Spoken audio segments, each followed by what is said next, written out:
experiência como professora, né? Professora substituta aqui em 2006. E a disciplina Matrizes Clássicas estava começando ainda a ser organizada, né? Me lembro de dividir essa disciplina com o Fernando Muniz, que hoje está na filosofia, né? Com a Agatha Bacelar, que hoje é professora da UNB. Então, eu trago lembranças, né, muito especiais e um apreço muito grande aqui por essa casa. E é uma alegria, uma honra estar aqui. Muito obrigada pelo convite. Agradeço a organização, a curadoria, a Ana e todo o corpo discente envolvido com esse projeto lindo, né, que eu tenho muita admiração. A gente fez lá na Letras, na UFRJ, na Faculdade de Letras, isso antes da pandemia, né, uma atividade chamada O que se vê de onde se está, né, que a ideia também era a gente apresentar alguns filmes, né, exatamente assim, assistindo junto e depois tendo uma conversa. Mas a ideia é a gente convidar pessoas que não tinham nada a ver diretamente com as letras clássicas, né? Então a gente chamou um psicólogo, né? Enfim, justamente para a gente poder trazer esse outro olhar, né? Por isso esse nome, O que se vê de onde se está. Então, isso tudo para dizer que eu admiro muito, né, esse tipo de ação que traz o diálogo, né, das letras com outras artes, né? Quando esse filme foi exibido em Cannes, né, foram 10 minutos de aplausos, né?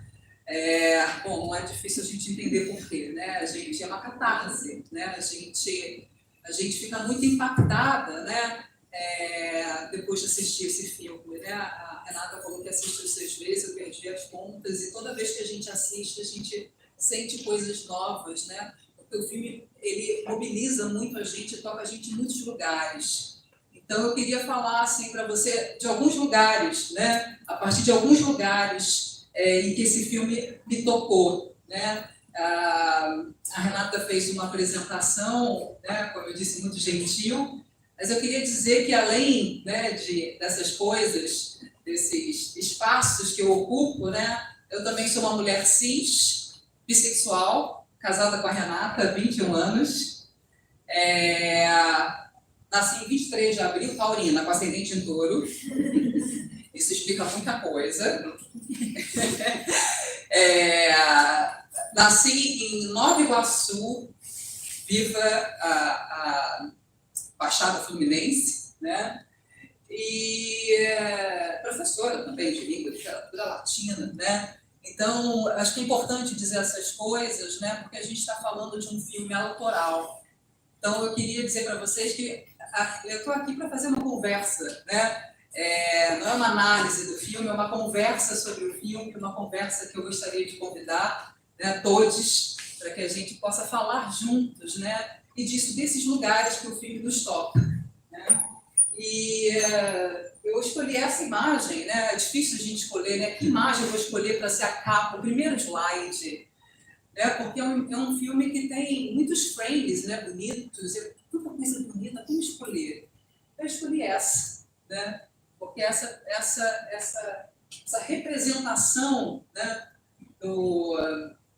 dessa imagem que fica, né, e esse livro, esse objeto, né, isso representa muita coisa e para mim seria o segundo, assim, clímax, né, do filme. Ana, você pode passar para mim, por favor? Aqui do lado. Obrigada. Eu essencialmente, assim, né, fui guiada, além do texto, claro, do vídeo, né, das metamorfoses, e eu diria, não somente o mito de Orfeu e Eurídice, né, a gente vê mais o vídeo, mais metamorfoses do que a gente pode supor, pelo menos eu vi, né, assim que o filme se mostrou para mim. Teve também uma entrevista muito importante que eu gostaria de, quem não conhece ainda essa entrevista, né, tem muitas entrevistas, né, que a Céline Sciamma faz, mas essa é uma entrevista que eu gostei particularmente por conta das questões que são colocadas, né, e da forma como ela desenvolve os pontos que são colocados. Tá? Então, fica o convite para vocês conhecerem um pouco mais dessa entrevista, uma entrevista que está no site Vox. Pode passar, por favor. Bom, essa é a diretora maravilhosa, Céline Sciamma, de novembro, escorpiana. Nasceu em 1978 em Pontoise, na França. Uma mulher queer, né? Feminista.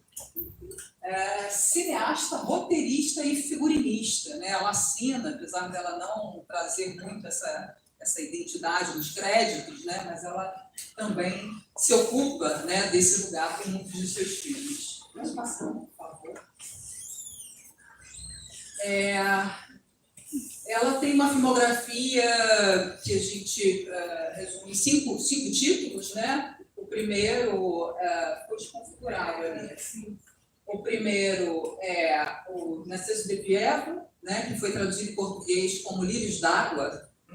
É um filme que já tem a presença, né, da Adele, ali bem novinha.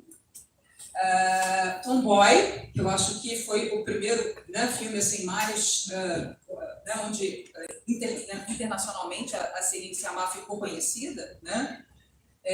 E o Bande de Filles, que a gente encontra com o título de Garotas... Girlhood, nome do título em inglês, isso, em inglês, exatamente. Em português a gente encontra como Garotas...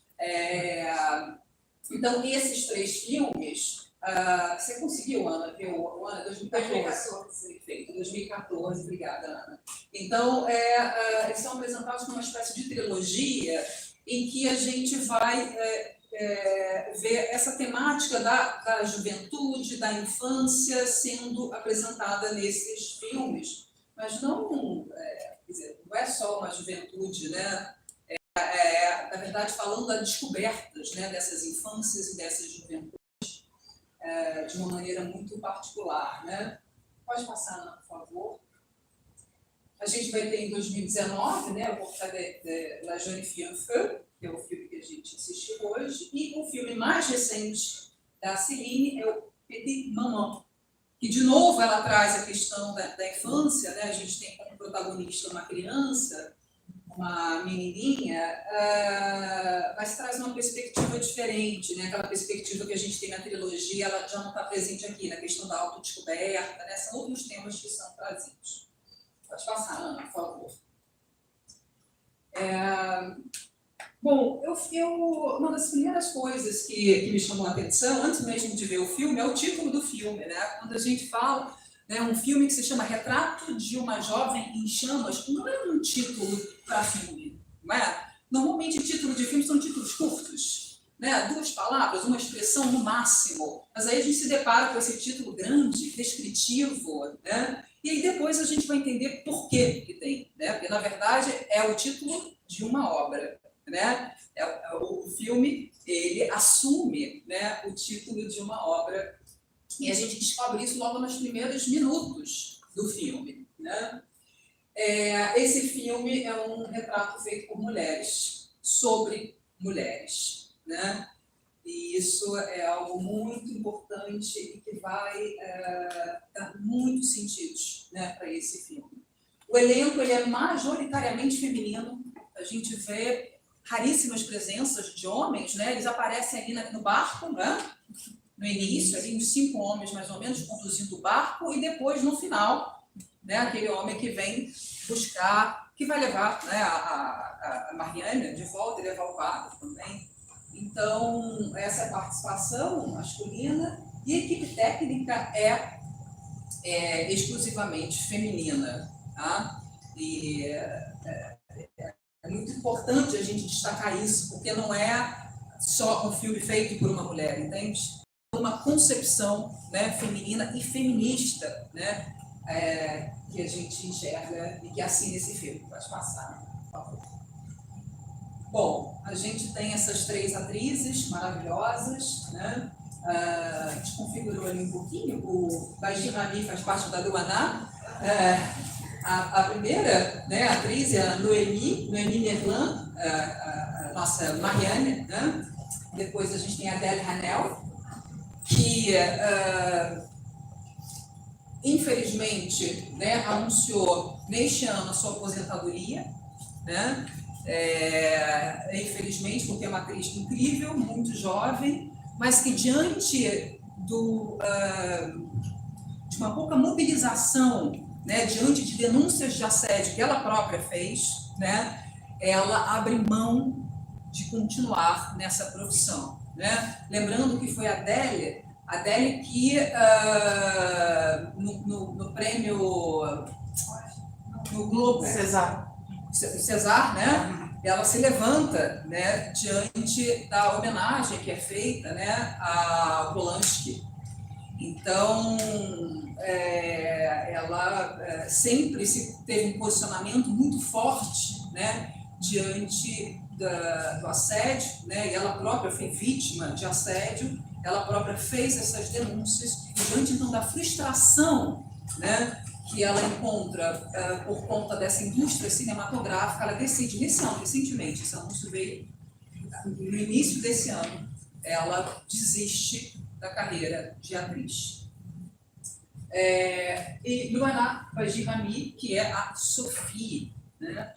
Essas são as atrizes incríveis que protagonizam, né, a história que a gente acabou de ver. Pode passar, por favor. Bom, o filme ganhou o prêmio Queer, né, em 2019, que é o prêmio, que é o troféu, né, organizado pelo Festival de Cannes, que vai premiar o melhor filme com a temática LGBTQIA+, né? Foi a primeira vez que um filme dirigido por uma mulher foi premiado, né? E o prêmio já tem 10 anos de existência. Pode passar. Os quadros que a gente viu, todos eles foram pintados por uma pintora chamada Hélène Delmer, né?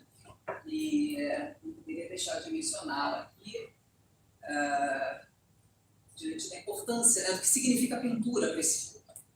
Pode passar. Bom, o filme é ambientado, é o primeiro filme de época, né, da Céline Sciamma, né? Todos os outros são filmes contemporâneos, é o primeiro filme de época. E aí uma pergunta que, em geral, sempre aparece nas entrevistas, né? E aí eu trouxe a resposta, né, que ela dá, por que o século XVIII? E aí ela vai dizer, escolhi esse momento da história, da arte, porque havia centenas de mulheres pintoras na época com carreiras florescentes. Estamos sempre ouvindo sobre o progresso e as oportunidades das mulheres, que estamos chegando lá. Mas não é verdade, são ciclos. E podemos ver hoje que também experimentamos coisas adversas. E elas também na época. Houve uma forte cena de crítica feminina da qual nunca ouvimos falar. E elas estavam olhando para o corpo de trabalho das mulheres, mais do que seus colegas homens, por exemplo. Né? Então, é um posicionamento.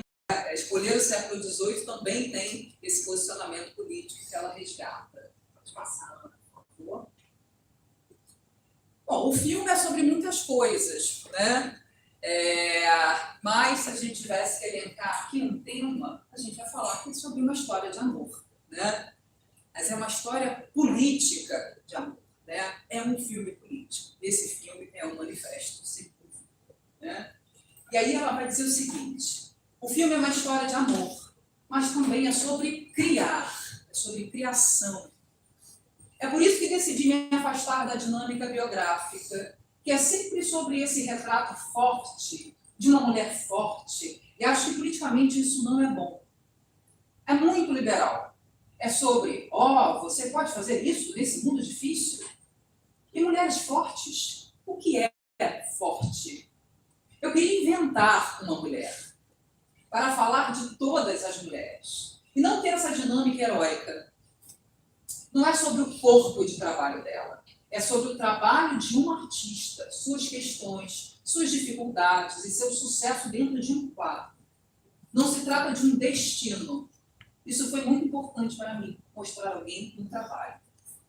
E aí eu falei, caramba, eu estava olhando para essas mulheres como as heroínas, né? E ela já descarta aqui, né, esse olhar. Disse, não quero. Eu não quero heroínas, né? Eu quero uma mulher que possa representar todas essas mulheres. Pode passar, por favor. E aí, Ana, vê se você consegue. Isso é um videozinho. Vê se aparece um videozinho aí para dar para ele, por favor.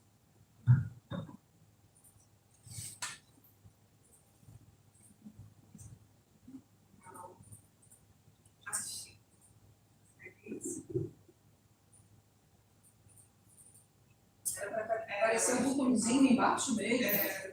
Isso é um vídeo.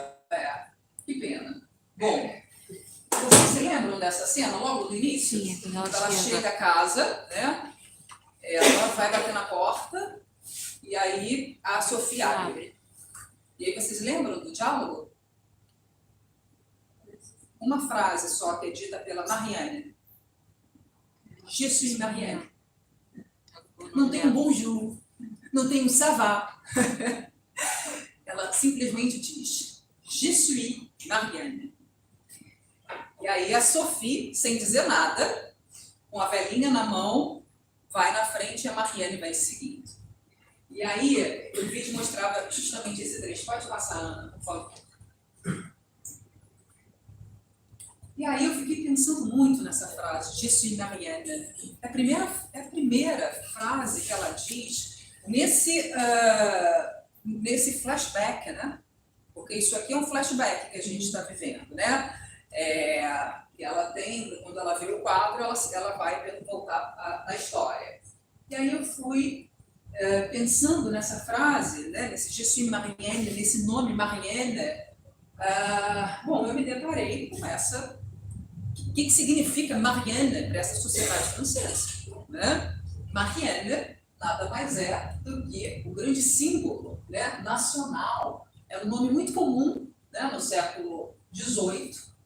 E a Marianne, essa mulher que é representada, né, nesse quadro famoso de Delacroix, La Liberté guidant le peuple,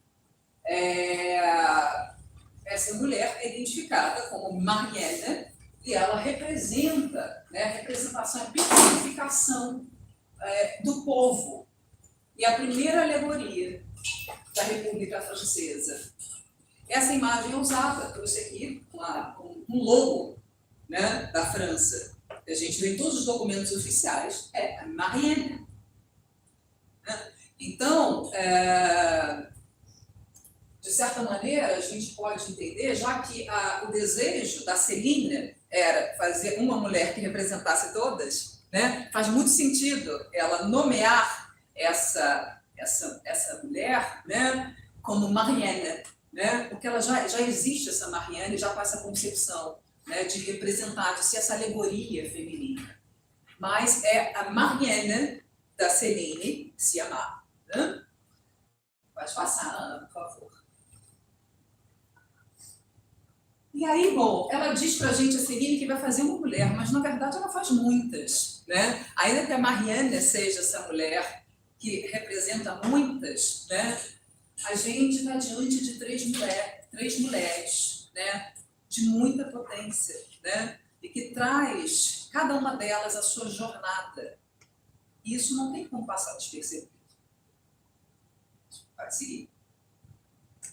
Bom, e não só isso, né, nos passa despercebido, assim como a relação entre essas mulheres. Isso é muito forte, né? A forma como elas se relacionam, a forma como isso é representado, isso significa muita coisa. E aí a palavra que vem é sororidade. Claro, essa palavra tão bonita, né? Sororidade. E a segunda palavra é emancipação, né? Porque é sobre isso. Cada uma dessas mulheres tem a sua própria história, né? A sua própria existência. E aí a Céline vai dizer o seguinte: tentar incorporar como a sororidade pode abolir a hierarquia social. Olha que interessante. Mas dentro de um pequeno grupo coletivo com uma espécie de amizade. Mas isso não significa que somos ingênuos. Sophie é basicamente mais presa do que qualquer uma delas. Né? Mas também é sobre a narrativa e como a história nunca a retrata como uma serva. Isso é interessante. Ela nunca está num quadro, né, num frame, se ela não tiver algo a dizer ou uma aposta para si mesma. Ela nunca é um extra. né? Então, essa trabalhadora doméstica, né, ela tem a sua história, ela tem a sua própria jornada nesse filme. Pode passar, Ana, por favor. E aí eu trouxe alguns frames para a gente pensar isso em conjunto. Bom, o primeiro deles é esse frame aqui, incrível, né, esse quadro, que é um quadro em si, né? Então, a gente olha para isso, pô, isso não é uma pintura, é claro que é uma pintura, né? Volta um pouquinho lá, por favor. Porque tem muita coisa para a gente falar aqui, né? Bom, primeiro isso, que ele nos lembra uma pintura. Né? A gente esquece até que está diante de uma tela de cinema, parece mais que a gente está diante de um quadro. E aí, essas três mulheres, elas estão alinhadas, né? Elas estão ali no mesmo nível, né? Mesmo enquadramento, mesmo nível. E vejam como tem uma desmobilização do lugar social dessas personagens. A aristocrata está cozinhando. De avental cozinhando. A artista está servindo. E a trabalhadora doméstica está criando. Né? É um tear. O tear que significa tanta coisa, né, para essa mulher da antiguidade. Não é isso? É a tecné, a grande tecné dessa mulher da antiguidade. Não é isso? E é interessante também, né? Porque esse tear ele vai reaparecer lá no finalzinho, assim, no momento que o quadro está acabando. Né? Ela finaliza o tear junto com a finalização do quadro. E não tem como a gente, diante desse contexto, não lembrar de Penélope. Né? A mulher que tem o poder de controlar o tempo, né? Com esse tear. O que mais? É para a gente falar mais alguma coisa aí?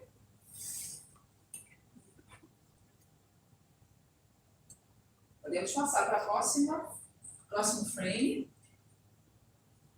Esse outro frame também é incrível, né? Elas estão... veja, a gente tem aqui uma situação, né? Elas estão numa tentativa, né, de ajudar a Sophie a interromper a gravidez. E a tomada que a gente tem é uma tomada aérea que a gente enxerga as três numa mesma linha. Elas estão em alinhamento, né? Essa ideia de alinhamento vai reaparecer em outro frame, pode passar, Ana, por favor, que é quando elas estão indo para o ritual. Né? As três, como se a gente não soubesse quem é quem. Né? Então, vejam que a Celine Sciamma vai falar, né, que essa sororidade, essa relação, ela vai, de certa maneira, né, mobilizar a própria estrutura, né, social. Pode passar, Ana, por favor. E aí, bom, mais do que ser um filme feito por uma mulher, é um filme feminino e é um filme feminista. Né? E isso significa muita coisa. Né? Isso significa que a gente vai ter, né, temas que vão ser mobilizados e que a gente normalmente não vê. Esses temas não são representados, não são falados e são considerados como temas tabus. Eu estou falando de aborto, eu estou falando de menstruação, eu estou falando de cólica. Não é? Então, são questões próprias de um corpo, né? Próprias de uma vivência. E isso aparece nesse filme. Né? E aparece de uma forma muito orgânica, né? Faz sentido, faz muito sentido como essas questões são trazidas, né? E não são trazidas como tabu, porque quem coloca como tabu não são as mulheres, né? Não são as mulheres que trazem essas questões como tabu, certo? Pode passar, por favor, Ana. E aí, bom, o aborto é o tema que mais vai ser desenvolvido, né? Esse tema está na jornada da Sophie, né? E é muito interessante, não tem julgamento nenhum, né? Ela fala simplesmente que está grávida, a Marianne pergunta, você quer ter um filho? Ela diz, não tem julgamento, sabe? Não pegou. Então, assim, o que a gente pode fazer em relação a isso? E começam já a ajudar, né? Já começa a sororidade, a parceria, né? Como é que que a gente pode fazer para te ajudar nisso? E elas vão ajudar. E aí, eu estou chamando, né, desse momento de aborto, um manifesto em 3 atos. E aí eu trouxe aqui uma citação da Celine Sciamma na entrevista, que ela vai dizer assim: quando você está olhando para algo que não foi muito representado, você está preenchendo um vazio. Mas tem que pertencer a este filme. Não se trata de fazer uma cena de aborto. É sobre fazer a cena do aborto daquele filme. E o fato de que há uma criança na cama consolando. Essa cena é incrível, né? A criança está consolando a Sophie durante o aborto. É a gramática do filme, que é muito sobre pessoas se consolando. Essas 3 coisas foram muito importantes para mim no processo de fazer essa cena. E também dizendo ao público que o aborto não é sobre não gostar de crianças. É sobre ter os filhos que você quer, quando você quer. Isso é incrível, né? Isso é incrível. E a própria Marianne, ela abortou, né? A Heloíse pergunta para ela e ela diz que já abortou, né? Então, eu trouxe aqui 3 frames, né? Porque eu estou falando aqui desse aborto como manifesto em 3 atos, eu queria compartilhar com vocês. Pode passar, Ana, por favor. O primeiro, eu estou chamando de ato 1. Abortar é um ato político, acompanhar também. Esse título é o título de um trabalho de conclusão de curso da Gabriela Leobar, que é um trabalho muito interessante, onde ela vai fazer o levantamento de grupos feministas que acompanham mulheres que desejam abortar. Não só no Brasil, em vários países onde o aborto é proibido, né? De certa medida proibido, né?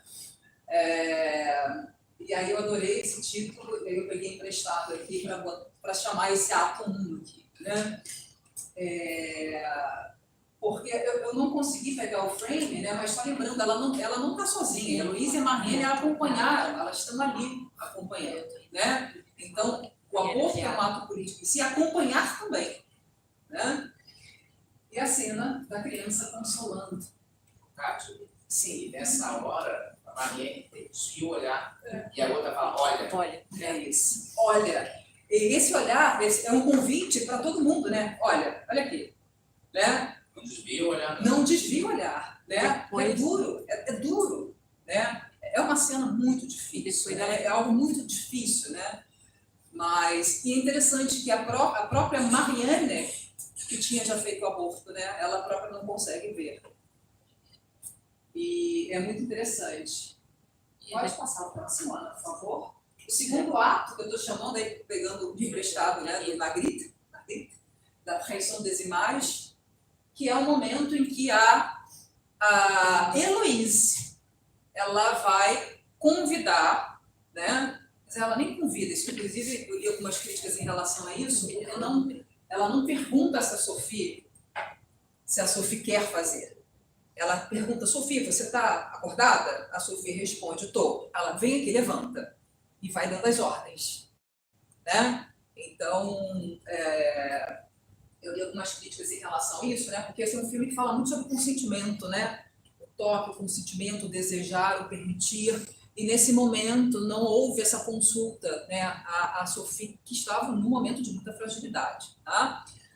Bom, nesse momento, então, a Heloíse, ela tá dirigindo uma cena, né? Ela pede para a Sophie deitar e fazer ali a cena, que ela então convoca a Marianne para pitar. E aí é o terceiro ato, pode passar, por favor, que eu chamo Ceci n'est pas un avortement. De novo, pegando aqui de empréstimo do Magritte, né? Isso não é um aborto, né? Isso é a representação de um aborto, né? Assim como o anterior também não era um aborto. E é sensacional, quer dizer, a gente tem o eco desse aborto, né? A gente teve lá o aborto, né? Eu chamei ele de o primeiro ato, e a gente tem o eco, né? desse aborto, né? Em vários momentos. E a permanência, né? Porque quando a gente tem a representação, é isso que a Heloíse está trazendo para a gente. A gente quer a permanência, né? A permanência daquele momento, né? Que se dá a partir dessa representação da pintura. Obrigada, Ana. Um aspecto interessante, técnico, diz respeito à forma como o filme foi filmado. A Celine Sciamma, que é a diretora de arte, né? Elas decidiram usar uma câmera digital. E o que isso significa, né, quando se faz essa escolha? Daí ela vai dizer: queríamos devolver a essas mulheres do passado seus corações, seus desejos, o sangue que corre para o rosto. Era uma história de amor, claro, mas também era um filme sobre o surgimento do desejo. Queríamos olhar para o desejo, algo que raramente vemos por causa da forte convenção do cinema de amor à primeira vista. Hollywood está cheio, né? Está cheio dessa convenção. Sempre concordamos que é claro que você vai se apaixonar totalmente. Digital era sobre a corrida do sangue. Tipo, você consegue sentir isso? Então é muito interessante, né, a gente pensar como que essa escolha técnica, né, afeta, influencia tantas questões fundamentais para o filme. Agora funcionou o videozinho. Bom, o filme também é sobre olhar, né? É sobre o olhar feminino, faltou ali o olhar feminino, e não é só sobre um olhar, é também sobre um olhar para trás, né? E aí a gente já vai, né, trazendo aqui o mito de Orfeu, né, que é sobre um olhar para trás. E não sei se vocês se lembram, né, muitas cenas, né, muitas sequências é sempre, né, de costas, né, filmando de costas, voltando para trás, olhando para trás, isso atravessado, né, esse tipo de olhar atravessa o filme todo, né, porque é isso, o filme é sobre um olhar e sobre um olhar para trás. A própria história que a gente está vendo é um olhar para trás, é um flashback, né? E aí ela diz assim, eu vejo o filme como um manifesto sobre o olhar feminino, vejo isso como uma grande oportunidade de fazer coisas novas, novas imagens, novas narrativas.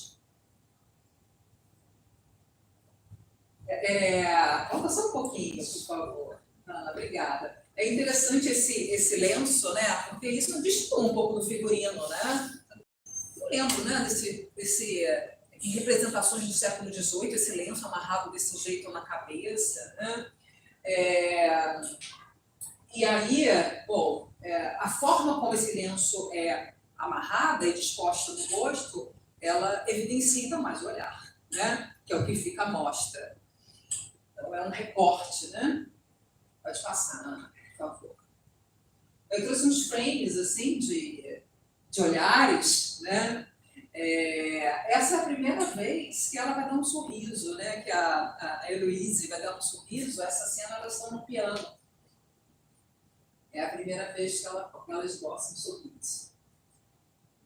Pode passar, por favor. E assim como a Heloísa, ela diz, a Maria, eu tô falando certo, né? Ela levanta as sobrancelhas quando não tem o que dizer.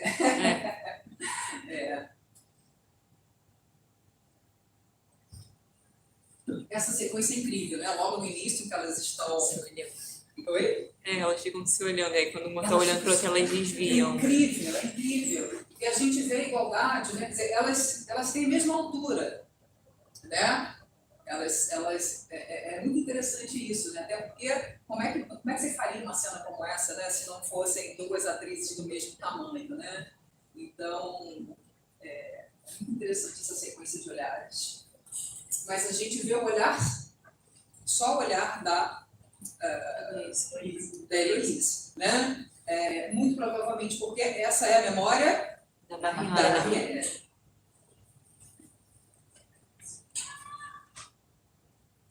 E aqui, esse é o olhar da Mariana lá no momento, né, ritualístico, que ela está vendo a Heloíse lá do outro lado da fogueira. Pode passar, por favor. Bom, esse é um filme muito simbólico, né? São muitos símbolos, né? E aí, cada vez que eu vejo um filme, eu enxergo um símbolo novo. Né? Eu trouxe aqui alguns, né, para a gente poder pensar juntos, e o fogo, claro, né, digamos, o que mais se destaca. Pode passar, Ana. O fogo está presente em grande parte, né, em grande parte do filme, né, a maior parte das cenas, a gente vai ter o fogo. Se não vai ter o fogo, a gente vai ter o mar, né? É interessante que quando elas se conhecem, estou chamando de conhecer, quando elas começam a descobrir, né, ter uma conversa, isso acontece diante do mar, elas sentadas diante do mar. Quando elas se beijam, elas estão no mar também, né? Então, o mar, sem dúvida, é um elemento importante, né, também nesse filme. Bom, essa é uma das cenas que aparece no início. A Marianne acabou de chegar de viagem, estava toda encharcada, né, porque ela se joga no mar para salvar ali essa mulher que não mede esforços, né, para poder lutar e fazer valer ali, né, o seu objetivo. Ela está toda molhada, então ela tira toda a roupa e vai se secar diante da lareira. A maneira como esse corpo nu, né, de uma mulher é apresentado é uma maneira que a gente pouco vê no cinema, que normalmente apresenta o corpo feminino como objeto sensual, erótico. Né? Esse corpo não é um corpo erótico. Né? Ela está ali sentada fumando um cachimbo. Né? Então, subvertendo, né, uma série de elementos que tradicionalmente estão enraizados a uma performance, né, digamos assim, feminina. Não dá para ver, ficou escura a imagem, mas tem... tá. Mas tem as telas que ficaram molhadas porque elas caíram no mar, elas estão ali, uma de cada lado, duas telas em branco. Né? Então, assim como a gente tem o corpo nu de Marianne, a gente tem ali as telas em branco, né, secando, assim como o próprio corpo de Marianne. Sim, Não fala, já foi. eu tinha acabado. E não é nem erótico, né? Eles normalmente representam como algo bonito, quando é o corpo da mulher jovem, e quando é da mulher madura, é algo muito usado como artifício de choque, né? Como algo grotesco, muito incrível. Eu não queria usar essa palavra, mas é o que me vem à cabeça. Como é a objetificação, né? E a gente vê isso totalmente sendo justificado, né, pela Celine. Pode passar, por favor. Bom, outro momento assim, que eu destaquei, né, diante de muitos momentos da presença do fogo, né, esse é um momento importante, emblemático, né, que a Marianne, ela está vendo ali detalhes com uma vela, detalhes da tela pintada anteriormente, né, pelo outro pintor, e ela acaba queimando a tela. Né? Bom, o lugar onde ela queima é no coração. Né? Então, isso é bem emblemático. Pode passar, por favor. E o outro momento que eu destaco é o momento em que elas estão, né, naquele momento ritualístico, e a Heloísa, então, tem a sua roupa, né, ali em chamas. E esse fogo é um fogo que eu vejo um diálogo muito próximo, né, especialmente esse momento, um diálogo muito próximo com o mito do Orfeu. Pode passar, por favor. Eu trouxe aqui uma passagem do mito na tradução de Domingos Lucas Dias, versos 8 a 10, livro 10. Efetivamente, quando acompanhada de um grupo de náiades, a recém-casada passeava na relva, picada por uma víbora, caiu morta. Volta um pouquinho, por favor. A gente não tem víbora, mas tem fogo. O fogo que começa do pé. E se vocês lembram como que ela... Quando ela vê que ela está, né, que o vestido está pegando fogo, ela não sai correndo. Não, ela só para. Ela para e e depois ela cai. Né? E depois ela cai. E quando ela cai, já também quando as pessoas já chegaram para acudir. Então, Isso. enquanto tá só ela na relação com o fogo, é como se não tivesse nenhum problema. E no momento que os outros veem aquele fogo, é o momento em que ela, de fato, cai. Como se fosse, quer dizer, quando você tem uma picada, né? Uma picada, é isso que você faz, você paralisa e cai, né? Então, esse movimento, a forma, né, como ela reage a esse fogo, é uma forma que eu vejo muita aproximação com esse momento, né, em que Eurídice, no mito, é picada por uma serpente, né? O lugar por onde esse fogo começa, bom, a gente não sabe exatamente em que parte do corpo Eurídice foi picada, mas normalmente por se tratar de serpente, né, nas partes, né, das pernas, dos pés, né? Então, eu vejo, vou aproximar aqui, né? Senão faz mal contato. Eu vejo uma possível aproximação com esse momento específico da picada, né, da serpente, da víbora, que vai ser para Eurídice. Pode passar, Ana, por favor. Pode passar de novo. E um outro momento, né, um outro sentido que a gente encontra no diálogo com o mito de Orfeu e Eurídice em relação ao fogo, diz respeito à presença, né, de Himeneu, né, o deus Himeneu, né, que é o deus do casamento, que é representado com uma tocha, a tocha nupcial. Então, essa tocha nupcial ela é trazida pelo Himeneu. E aí, no mito de Ovídio, a gente vai ter o seguinte: coberto com manto cor de açafrão, Himeneu parte dali e encaminha-se pelo céu imenso para a região dos Sícones. De balde, chamado pela voz de Orfeu. Ele compareceu realmente, mas sem palavras solenes, sem alegria no rosto e sem augúrio favorável. Até o fato que trazia crepitou. Com um fumo que provoca lágrimas e nos seus movimentos, não se viu chama nenhuma. Tá? Então, essa chama, né, é a tocha nupcial, que faz parte, né, da representação, né, desse Deus. Então, isso para dizer que esse fogo também está presente no mito. Tá? Pode passar, Ana, por favor. Um outro símbolo importante no filme é o livro. O livro como objeto, né, e o livro pela literatura. Né? O mito, ele entra na história, né, na vida dessas personagens através do livro, né? É através da literatura. E é esse livro também que vai ser aliança, né? Esse livro que é entregue logo no início da história, né? A Heloísa pergunta: você tem um livro? E a Mariane responde: tem. Ela: você pode me dar? Então, ela dá esse livro que fica com ela, fica para sempre, né? Permanece com ela, né? E é o objeto de aliança entre elas, tá? É o livro. Pode passar, por favor. Na representação, né? Ela traz o livro e ali marcando a página 28. O que teve na página 28? Mariane desenhou. Pode passar, Ana, por favor. Passa mais um pouco, para estar mais adiante. Pode passar. Só complementando o que falou até como a gente percebe que é um filme feito por mulher, nessa própria cena do retrato que a Mariane desenha para ela, para Heloísa, percebe ali totalmente que é uma mulher que dirigiu aquilo, escreveu aquilo, que a Mariane se vê a si mesma através de um espelho entre as pernas da Heloísa, sabe? Eu penso que um homem não conseguiria fazer aquela cena.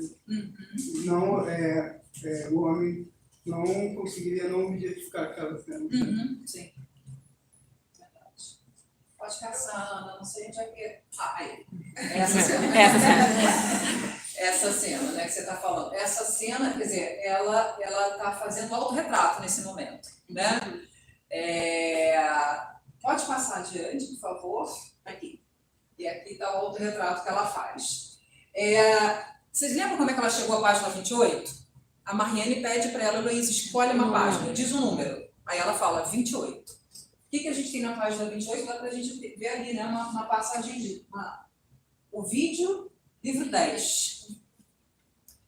Esse trecho que está aqui não é de Orfeu e Eurídice. Esse trecho que está aqui é o finalzinho, né, do mito 10, que é o mito de Adonis, que a gente vai ter. Pode passar, por favor. Aí.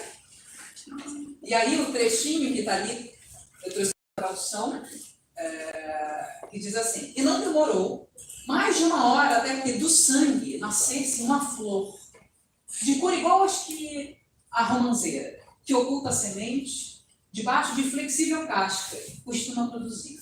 Mas é de curta duração o proveito que dela se colhe, pois mal fixa e demasiado leve, cai, sacudida pelos ventos, que lhe dão nome.